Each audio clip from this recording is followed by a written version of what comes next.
계약갱신권 주장하며 이사비와 복비 1,000만원 요구한 세입자도 입대입니다. 이제 임대차의 부작용이 슬슬 나오고 있습니다.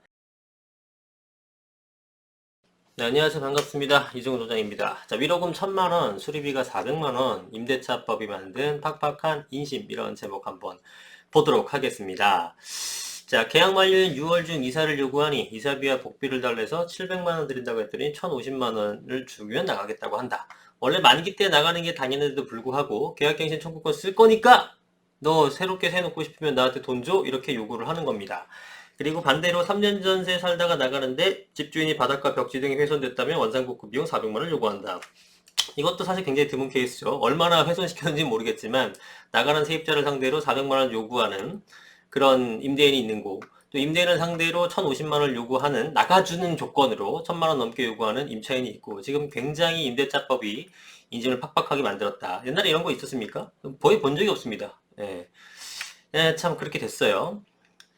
자, 그래서 지금 예전에는 서로 양해하면서 넘어갔던 사소한 일조차 돈 문제가 얽히며 분쟁거리가 되는 게 굉장히 많아졌는데요. 여러분들 느끼실 겁니다. 자, 보세요. 자, 지난해 8월 이후 임대차 분쟁 관련 상담 건수가 이전보다 대폭 증가했는데, 작년 7월, 그러니까 지난해니까, 지난해 7월 425건이었는데, 8월에 8,180건입니다. 무슨 일이 일어났죠, 이 사이에? 네, 임대차 3법이 통과가 됐죠. 그래서 계약갱신 청구권이 적용된 게 8월 4일입니다. 예, 요때가 420건에서 8,180건이면은 거의 몇 배입니까? 한 17배, 8배 정도 되는 것 같아요. 무지하게 늘은 거죠. 그리고 올해 4월까지 월 평균 7,500건이니까 그 전에 4,500건 정도에서 7,500건이니까 15배 이상 늘은 그런 모습을 보이고 있는 겁니다. 거의 뭐 20배 가까이 분쟁이 늘었다는 겁니다. 이 분쟁 해결하려면 또 얼마나 많은 인력들이 소모가 되는 거고 쓸데없이 사회적 낭비가 되는 겁니까? 법 하나 잘못 만들었다가 여러 가지 측면에서 손해를 보고 있는 거죠.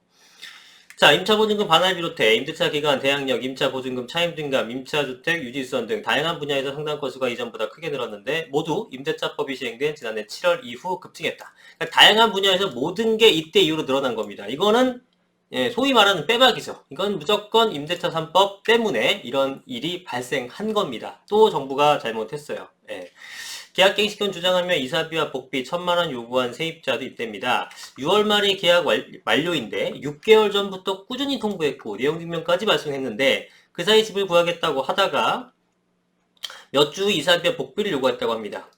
그래서 임대인이 신경 쓰기가 좀 귀찮아서 700만원 드린다고 하니까 며칠 잠수타다가 1,000만원 넘게 1,050만원을 주면 다음 달 7일 나가겠다고 해서 알았어요 라고 했는데 만나기로 한 날 연락도 없다. 더 달라 이거죠.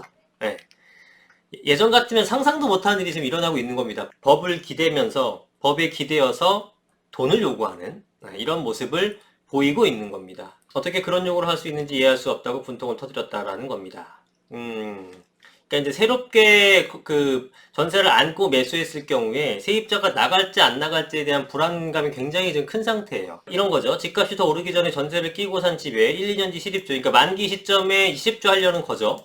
그러한 소유자들도 B와 비슷한 고충을 토로한다. 기존 세입자와 입주 시점을 놓고 분쟁이 생길 것에 대비해 6개월 전부터 실입주 의사를 밝히는 게 보편화됐다. 지금 현행법상으로는 실입주하게 되면 계약갱신 청구를 못 쓰는 거고요.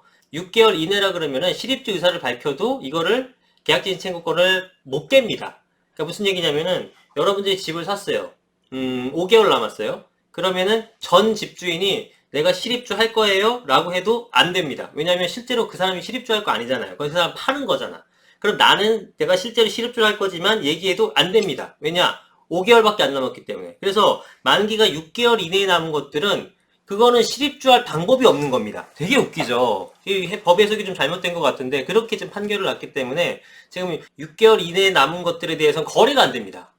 원래는 그런 것들이 훨씬 더 인기가 많잖아요. 왜냐면은 이 실입주할 날이 얼마 안 남았기 때문에 만기가 얼마 안 남았기 때문에 실입주할 날이 얼마 안 남았잖아요. 그래서 이제 그런 것들이 거래가 잘 되는데 지금은 오히려 거래가 이런 것들을 안 되는 상태인 거죠. 안 그래도 매물 모자라 죽겠는데 매물이 더 매매 거래가 안 되는 그런 모습을 보이게 만드는 부작용이 생긴 거죠.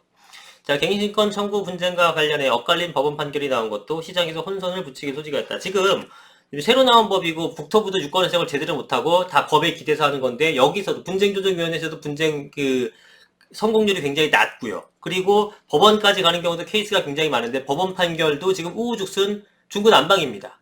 그러니까 이게 지금 도대체 뭐 하는 짓인지 모르겠어요.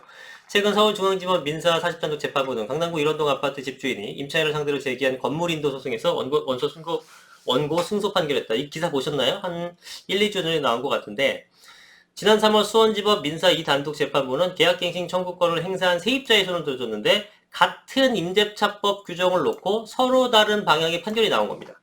그러니까 어떻게 될지 몰라. 이것도 법까지 가봐야 되는 그런 상황인 거죠. 그래서 매매 체결 시 집주인들이 세입자의 계약갱신 청구권 행사 여부를 확인해야 한다는 유권 해석을 내놓은 정부는 올해 1월엔 매매계약서에 세입자 의사를 표시토록 하는 규정도 새로 도입했다. 하지만 현장에선 분쟁의 소지가 있을 수 있고 머리 아플 것 같잖아요. 그러니까 전세 낀 매물 거래를 기피하는 현상이 나타났습니다. 이런 부작용이 나타나게 되는 거죠. 그래서 실입주를 위해 집을 사려는 수요자들의 불안감도 해소되지 못하고 있다라고 얘기를 합니다. 자, 반면에 이제 이런 어떤 타일이 들뜨고 파손이 교체된 것들, 그리고 일부 베란다 땜빵이 된 거, 뭐 주방 등이 좀 꺼졌나 봐요. 이런 것들로 인해서 400만 원을 요구했다라고 합니다. 임대인이. 이 사람도 참 나쁜 사람이죠. 팍팍해진 인생은 다른 측면에서 나타난다. 이날 커뮤니티에 글을 올린 전세세입자 B씨는 집주인이 주방 등 화장실 타일 못자국 바닥 긁힘 등을 이유로 400만 원의 원상복구 비용을 청구한 게 합리적 요구인지 물었다. 전세세입자의 원상복구 의무가 없고 파손 정도가 경미해 수리비를 줄 필요가 없다는 의견이 많았지만 훼손도가 높은 것은 일부 보상해줘야 한다는 입장을 낸 사람도 있었다. 그러니까 원래는 이런 것들이 크게 문제가 될 게 아니고 적당하게 협의를 했는데 지금은 이런 것들 다 싸움으로 번지고 분쟁으로 번지죠. 임대차법 개정으로 집주인과 세입자 사이에 불필요한 분쟁 요인이 생겨 이런 문제까지 세세하게 비용을 청구하는 문화가 형성된 것 아니냐는 의견이 나왔는데 저는 확신합니다. 그런 것 같아요. 왜냐하면 제가 상당 기간, 오랜 기간 부동산업에 종사했지만 이런 거 갖고 이렇게 다투는 경우가 없진 않지만 이렇게 자주 발생하지 않습니다. 예, 이런 거 갖고 무슨 법을 운운하고 뭐 이런 케이스는 많지 않은데 지금은 완전 인심이 팍팍해져가지고 다 법대로 해라 법대로 해라 라고 하는 거죠. 대법원 판결에 따르면 전등 교체 등 일상생활에서 일어나서 작은 수선 의무는 임차인에게 있고 잘 알아두세요. 전기 배선, 보일러, 상하수도, 배관 교체 등 규모가 큰 수선 문제는 임대인이 책임져야 한다.